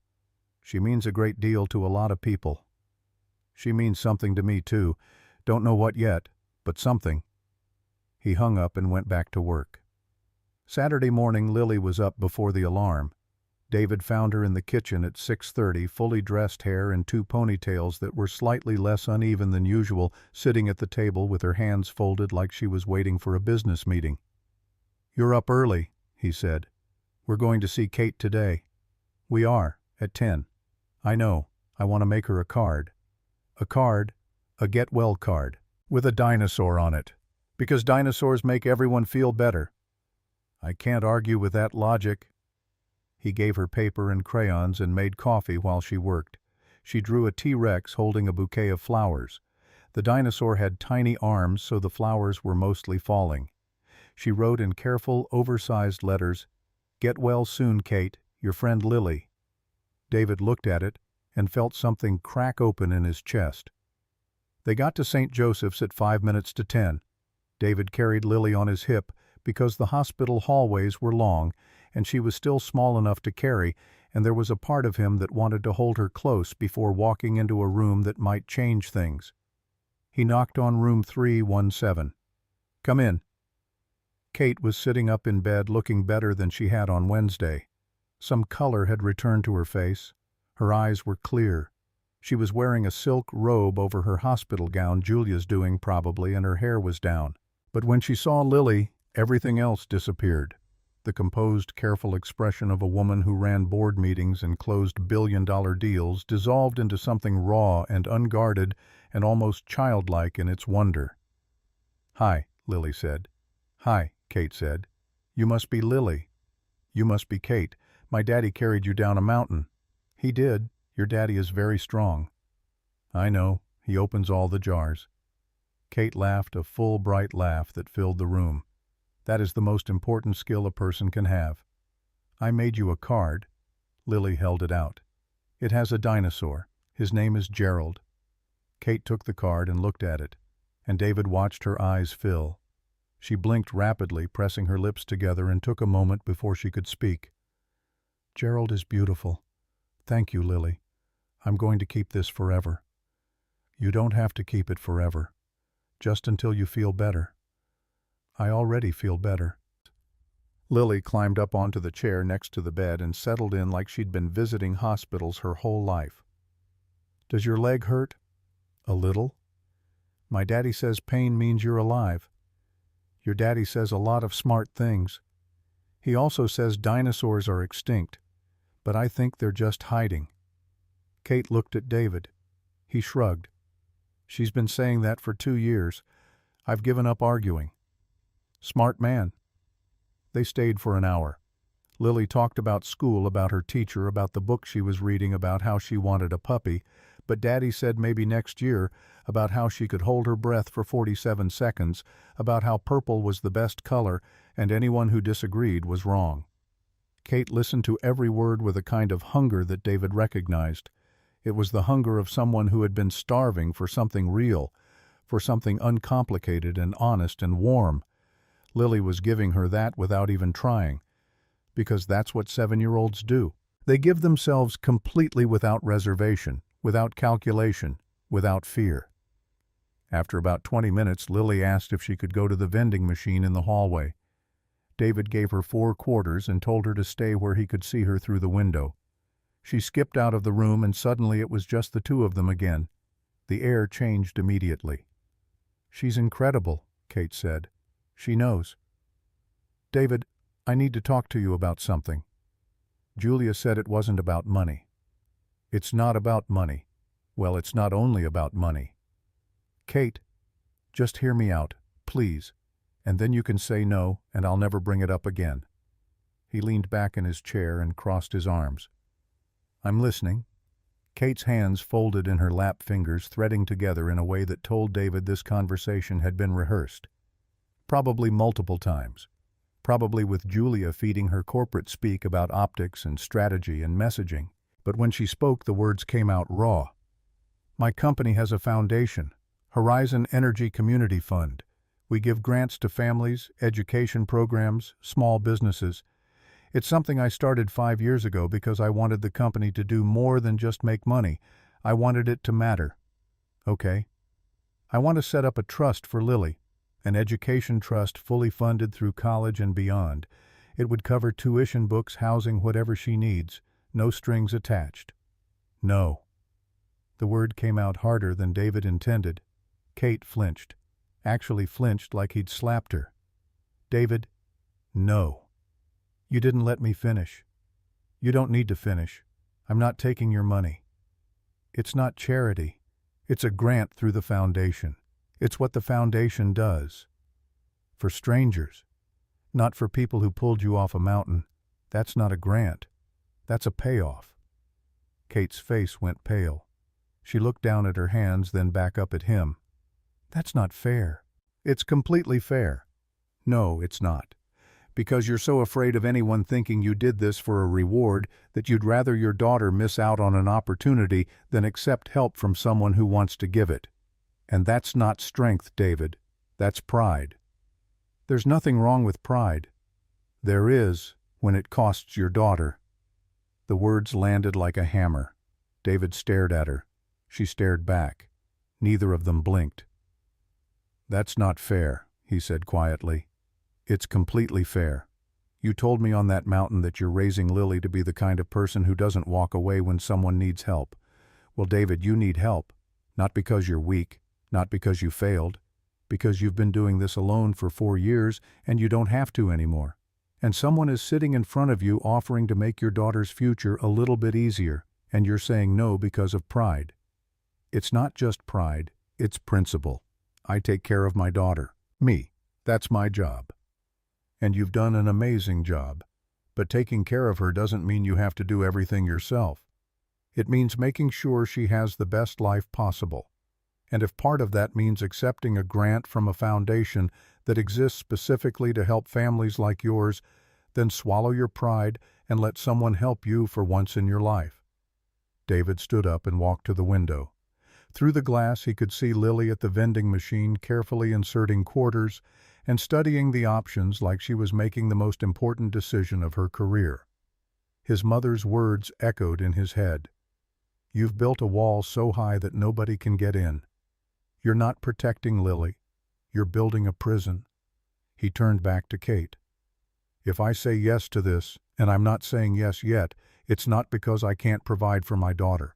It's because she deserves every opportunity I can give her. And if that means accepting help, then I'll accept help. But it's for her, not for me. I understand. And I don't want it to be public. I don't want my name on a press release. I don't want to be the feel-good story of the month. I just want my kid to go to college. Done. And one more thing. What? I want you to come to dinner, at my house, when you're out of here and you can move around. I'm going to cook, and you're going to eat it, and Lily is going to talk your ear off, and it's going to be loud and messy, and nothing like whatever five-star restaurants you're used to. But it'll be real, and I think you need something real. Kate's eyes were shining. She opened her mouth closed, it opened it again. I would love that. Good. I make a mean pot roast. Fair warning, Lily is going to make you watch a documentary about dinosaurs. It's 2 hours long and she knows every word. I'm looking forward to it. Lily came bouncing back into the room with a bag of chips and a smile that could power a city. She climbed back onto the chair and offered a chip to Kate, who took one with a seriousness that suggested she was being offered something far more valuable than a Dorito. Kate, Lily said. Yes. When you get out of the hospital, do you want to come to our house?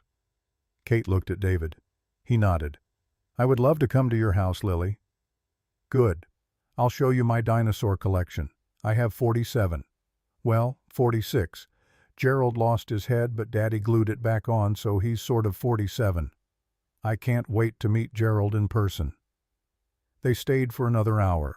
Lily drew 3 more pictures, told Kate her entire life story in enthusiastic and occasionally contradictory detail, and fell asleep in the chair at 11:30 with chip crumbs on her shirt and her hand resting on the edge of Kate's bed. David looked at his daughter, then at Kate.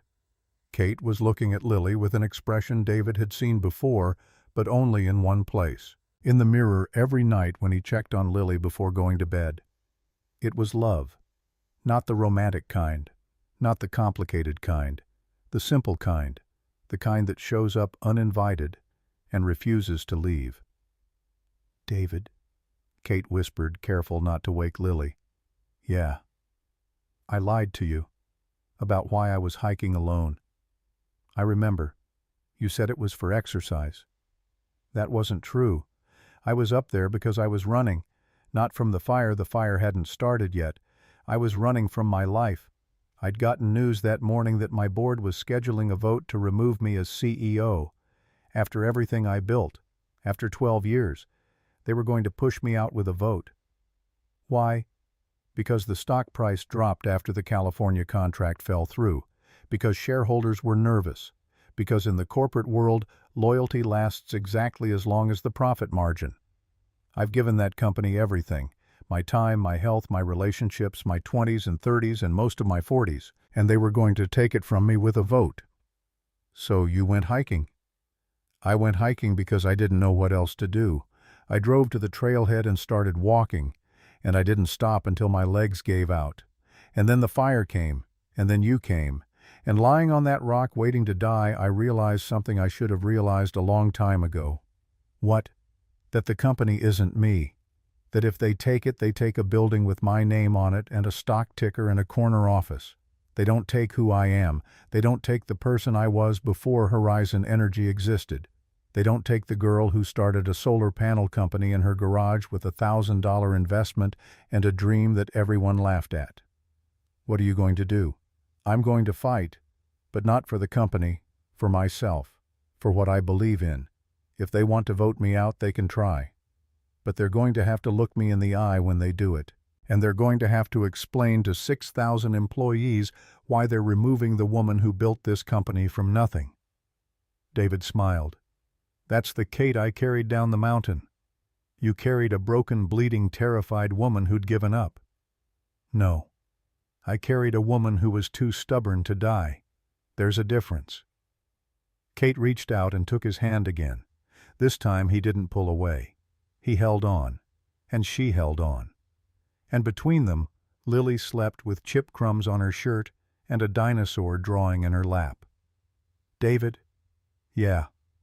Whatever happens next, whatever the press does, whatever the board does, whatever the world does with our story, I want you to know something. What? You didn't just save my life on that mountain. You gave me a reason to want it back." He squeezed her hand. He didn't trust his voice, so he just squeezed, and she squeezed back. And the room was quiet except for the beep of the monitors and the soft breathing of a 7-year-old girl who believed that dinosaurs were just hiding and that her father could carry anything. 3 months passed like water through open fingers. The story broke wider than Kate's PR team could contain. By Monday, the headlines were everywhere. "Single father carries CEO down burning mountain." By Tuesday, David's phone wouldn't stop ringing. By Wednesday, he'd turned it off completely. The warehouse became a refuge. Tony ran interference with reporters who showed up at the loading dock. The other guys treated David the same as always, which is to say, they gave him shit about everything and asked how his back was holding up and whether he needed help with the heavy pallets. Normal. Exactly what David needed. Kate was discharged from the hospital after surgery. The board vote that was supposed to end her career never happened. Shareholders rallied. Stock prices climbed. Partnership inquiries flooded in. The narrative shifted from struggling CEO to resilient leader who survived the unsurvivable. She called David every few days. Short conversations, practical updates, checking in. No pressure, no expectations. Just two people who'd been through something together and weren't quite ready to let go of the connection. Lily asked about Kate constantly. When was she coming to dinner? Could they visit her again? Did she like the dinosaur card? Was her leg getting better? David deflected, delayed, waited for the right moment. The right moment came on a Saturday in early November. Kate called and asked if the dinner invitation still stood. "I can walk now. Well, I can hobble, but I can get from the car to your front door without falling over."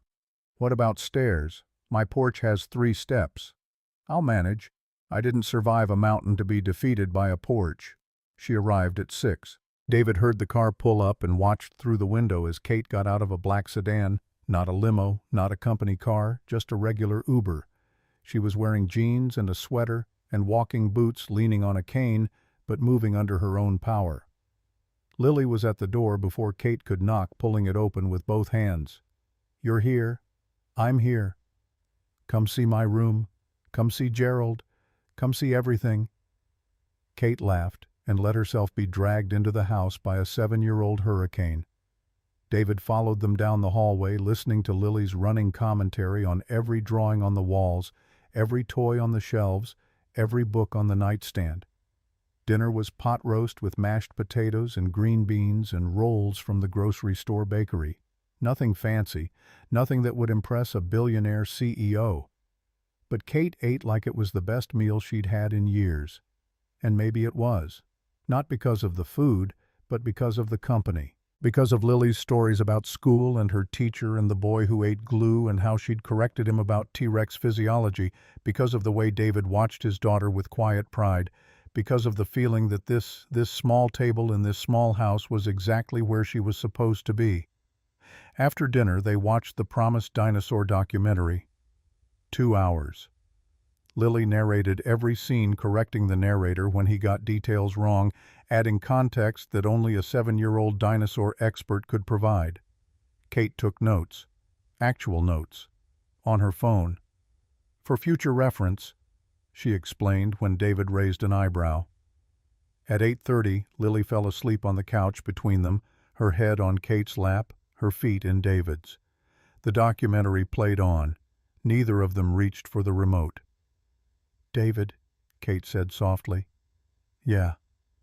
I got a call from the board yesterday.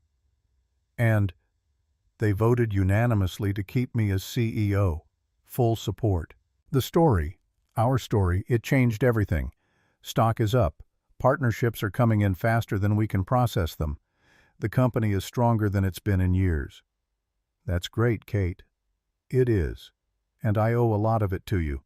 Not because of the publicity, although that didn't hurt, but because of what you taught me on that mountain." "What did I teach you?" "That strength isn't about never falling. It's about getting back up and helping someone else up while you do it." I went into that board meeting and I told them exactly that. I told them I fell and a stranger picked me up.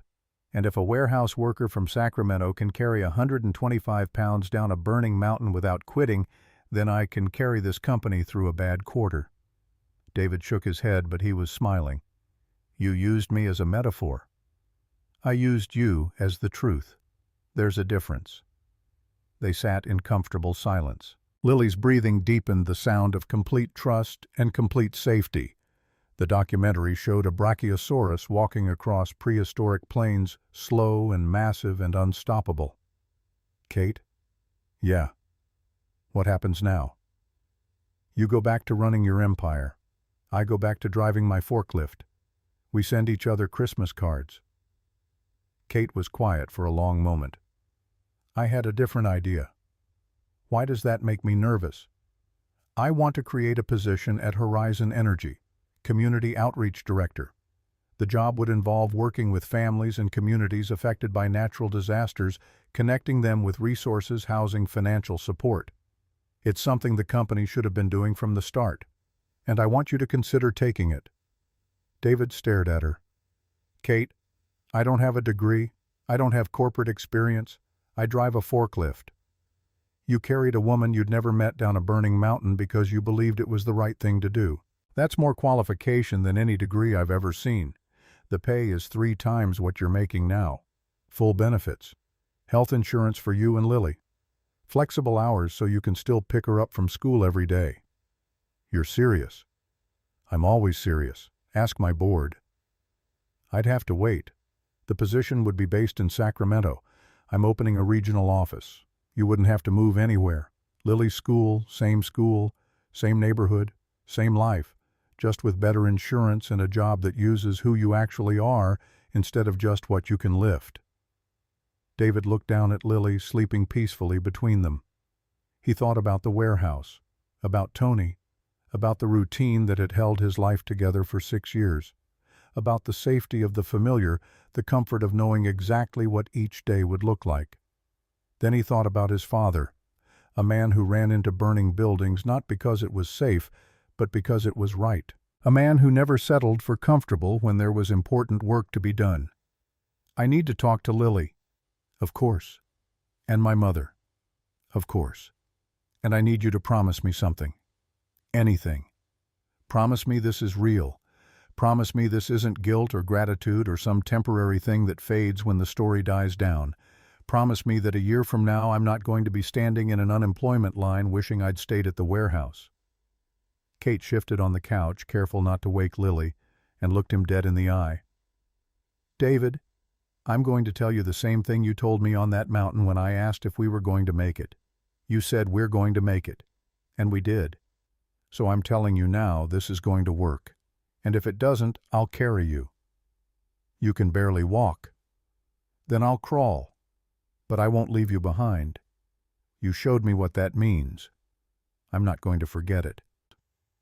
He called his mother that night after Kate left, after Lily was tucked into bed with Gerald the glued dinosaur under her arm. He told her everything. She cried for 10 minutes.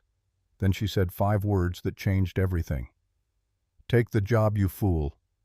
He called Tony the next morning and gave his 2 weeks' notice. Tony said the warehouse would suck without him, but that he'd never been prouder of anyone in his life. Which was a lot coming from a man who cried at exactly 2 things: his daughter's wedding and the end of Field of Dreams. He told Lily over dinner, chicken nuggets and apple slices because some things should stay the same even when everything else is changing. "Daddy's going to have a new job." Lily looked up from her ketchup artistry. "What kind of job?" "Helping people. Families who've been hurt by fires and storms and things like that, helping them find homes and food and money and whatever they need to get back on their feet." "Like you helped Kate." "Exactly like I helped Kate." "Will you still pick me up from school?" "Every single day." "Will we still have chicken nuggets?" David leaned across the table and put his hand over hers. "Lily, the day we stop having chicken nuggets is the day the world ends." She nodded, satisfied. Then she said something that broke him open. "Daddy." "Yeah. I think Grandma was right about what she said. You're like Grandpa. You help people even when it's scary. And now it's your real job. So it's like Grandpa is still here through you." David looked at his daughter, 7 years old, understanding things most adults never grasp. He reached across the table and took her hand. "Yeah, baby. It's like Grandpa is still here. He'd be proud of you." "I hope so. I know so. Because I'm proud of you and I'm the smartest person in this house." "You absolutely are." 6 weeks later, David started his new job. His first day, he walked into the Horizon Energy Sacramento office in a new shirt, not from Target. This time, though, Lily had still picked it out and found a single sunflower on his desk with a card. The card read, "For the man who carried me. Now go carry the world. K." He put the card in his wallet next to the photo of Lily and the faded picture of his father in his firefighter uniform. Then David Brennan sat down, picked up the phone, and went to work. Because that's what he did. That's what his father did. That's what his mother taught him. You show up. You do the work. You carry what needs carrying. The first case on his desk was a family displaced by a fire in Nevada County. Marcus and Elena Torres, 2 kids, 6 and 9, house burned completely, living in a motel. Father injured during evacuation, couldn't work. David read the file, made notes, picked up the phone. "Mr. Torres, this is David Brennan from Horizon Energy Community Outreach. I'm calling about assistance for your family." By 10 a.m., he'd connected the Torres family with emergency housing funds, medical care for Marcus's injury, food assistance, school supplies for the kids. By 10:30, Elena Torres was crying on the phone. "Why are you doing this? You don't even know us." David thought about Kate on that mountain, about the choice he'd made, about Lily's words, "That's what heroes do." "Because somebody did it for me once. Now I'm passing it on." 3 months into the job, David had helped 47 families, all housed, all receiving assistance, kids back in school, parents getting back on their feet. The board took notice. Kate called a meeting. David was invited to present. The boardroom was downtown San Francisco. 12 board members, all wealthy, all powerful, all judging. Kate introduced him and stepped back. David stood in his suit. Kate helped him pick it. Lily approved it and told the truth. 3 months ago, I was driving a forklift in a warehouse. Today, I'm standing in front of you because Ms. Harrison saw something in me I didn't see in myself. She saw somebody who could help people. Not with money, though. Money helps, but with understanding. Because I've been those people. I've been the single parent wondering how to pay rent. I've been the guy working double shifts to keep the lights on. I've been one emergency away from losing everything. I know what it feels like to be scared, to be desperate, to need help and not know where to find it. He paused. The board waited. In 3 months, we've helped 47 families. That's 47 families who have homes, who have food, whose kids are in school, who have hope. And you know what every single one of them asked me? They asked, "Why are you doing this?" And I told them the truth, because somebody did it for me once. And you know what happens when you help somebody? They help somebody else. It spreads. Another pause, longer this time. Marcus Torres' first family I helped called me last week. He got a new job. First paycheck he donated to a family down the street who just lost their home in an apartment fire. He said, "David showed me how to pass it on. Now I'm passing it on." That's what this program does. It doesn't just help people survive. It teaches them to help others survive. And that's worth every dollar you've invested. Because you're not investing in disaster relief. You're investing in humanity. And humanity is the only thing that lasts. The boardroom was silent. Then someone started clapping. Then someone else. Then everyone was standing. One board member, older man, skeptical from the start, raised his hand. "Mr. Brennan, what's your background in social work?" "None." "Business administration?" "None." "Then what qualifies you for this position?" David didn't hesitate. "I carried a woman down a burning mountain because it was the right thing to do. Does that qualify me enough?" The board member smiled. "Yes, Mr. Brennan, I believe it does." They voted unanimously to expand the program.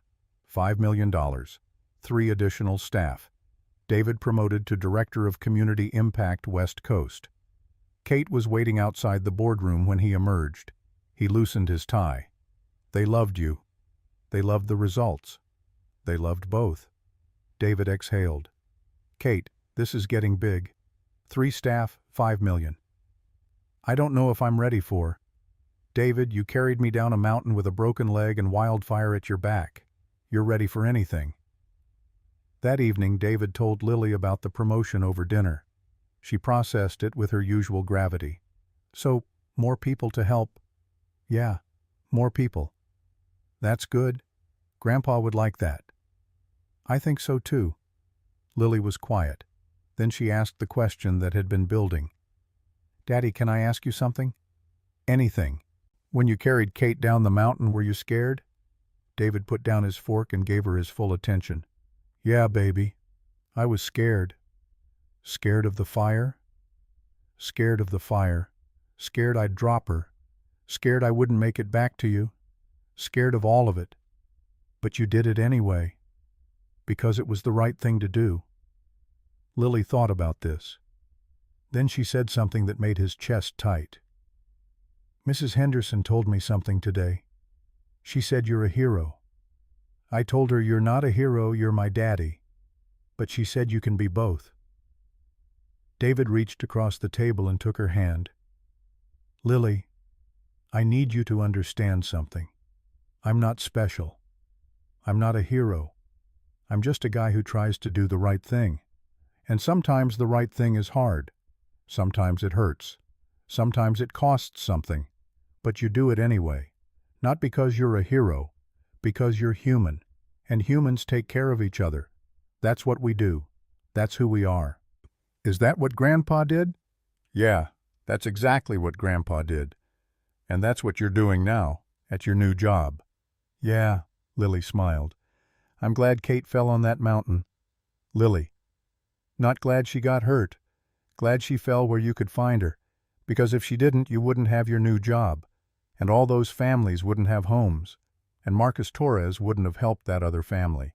And everything would be different. So I'm glad. Is that okay? David looked at his daughter. 7 years old, understanding connections and consequences that most adults never see. Yeah, baby. That's okay. 1 year after the Ridge Fire, Horizon Energy hosted a commemoration event. Survivors, first responders, community members. 200 people at the Sacramento Community Center. Kate invited David to speak. He declined. I'm not a speaker. I'm a doer. David, people need to hear from you. They need to hear from survivors, not from me. Kate accepted this, but she had one requirement. You're coming to the event. Wouldn't miss it. He sat in the audience while Kate spoke about resilience and community and the expanded outreach program. Then she called someone unexpected to the stage. I want to bring somebody up here. Marcus Torres, would you join me? Marcus walked to the microphone, stood in front of 200 people, and told his story. A year ago, my family lost everything. House burned. I got injured. We had nothing. Living in a motel. Didn't know what to do. Then I got a phone call. Man named David Brennan. Said he was from Horizon Energy. Said he could help. Marcus paused. Found David in the audience. I thought it was a scam. Nobody helps for free. But David did. He got us housing. Got me medical care. Got my kids back in school. Asked for nothing. Just said, pass it on when you can. So I did. When I got back on my feet, I helped a family down the street. They helped somebody else. And now there's a chain of people helping people, all because David Brennan decided to help a stranger. He turned directly to David. David, thank you. Not just for helping my family, for showing us how to be better humans. The applause was overwhelming. David stood, waved, sat back down. Uncomfortable but moved. After the event, people lined up to thank him, shake his hand, hug him, some crying. One elderly woman who'd lost her home grabbed both his hands. You saved my life. I didn't save your life. The firefighters did that. They saved me from the fire. You saved me from despair. There's a difference. Kate watched from a distance, saw David in his element, not in a boardroom, not in an office. Here, with people, doing work that mattered. She walked over when the crowd thinned. Ready to go? Yeah. In the parking lot, Kate stopped him. You know what today was? Anniversary. It was also the day I realized something. What? On that mountain when you carried me, I thought you were saving my life. But you weren't. You were showing me how to live it. And everything that's happened since the job, the program, the families we've helped, it all comes back to that. To you choosing to help a stranger. To you showing me what matters. David looked at this woman who'd come into his life because of fire and fear and choice. Who'd become family in the deepest sense of the word. I was just doing what felt right. I know. That's what makes it extraordinary. They drove to David's house in separate cars. Kate for dinner, the weekly tradition they'd maintained for months. Lily had made the menu chicken nuggets naturally. The house was warm when they arrived. Lily had set the table complete with her latest dinosaur drawings as placemats. Ellen, David's mother, was already there, having driven up for the anniversary event. Dinner was loud and chaotic and perfect. 4 people who'd found each other through the most unlikely circumstances, now bound by something stronger than blood. Choice, care, showing up. After Lily went to bed, the 3 adults sat on the porch with coffee. The November air was cool but not cold, clear enough to see stars rare for Sacramento. Ellen looked at her son, then at Kate. You two did something good, not just on that mountain, here, now, building something that lasts. Kate reached over and squeezed David's hand. We learned from the best. They sat in comfortable silence, the kind of silence that doesn't need filling, that says everything without words. Later, after Ellen left and Kate was getting ready to go, Lily appeared in the doorway in her pajamas. I couldn't sleep. David scooped her up. What's wrong, Bug? Nothing's wrong.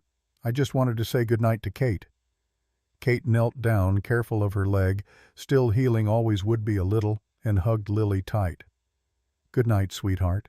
Kate. Yeah. I'm glad my daddy found you. Kate's eyes filled. I'm glad he found me too. After Kate left, David carried Lily back to bed, tucked her in, sat on the edge of the mattress. Daddy? Yeah. Are we happy? The question surprised him, not because it was complicated, but because the answer was so simple. Yeah, baby. We're happy. Good.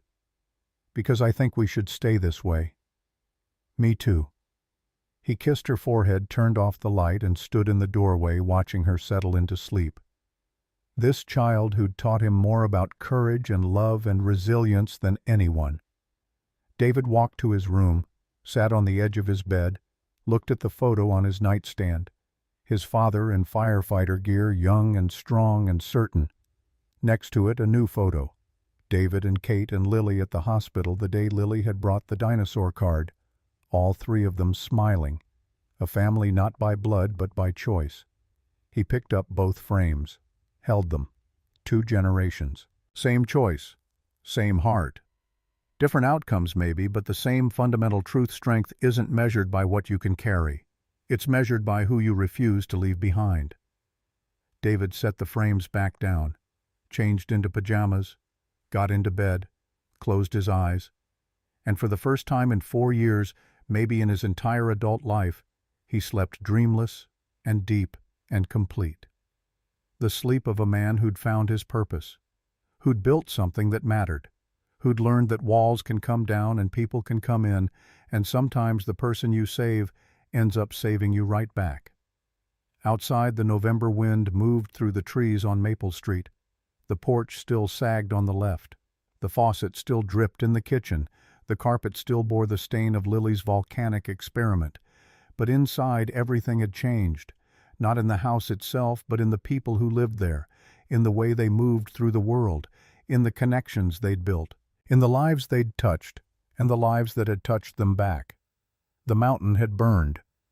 But from the ashes, something new had grown, something stronger than any single person could build alone, something that would last long after the scars faded and the stories became legend. A family, chosen, earned, real, and that was worth carrying any distance.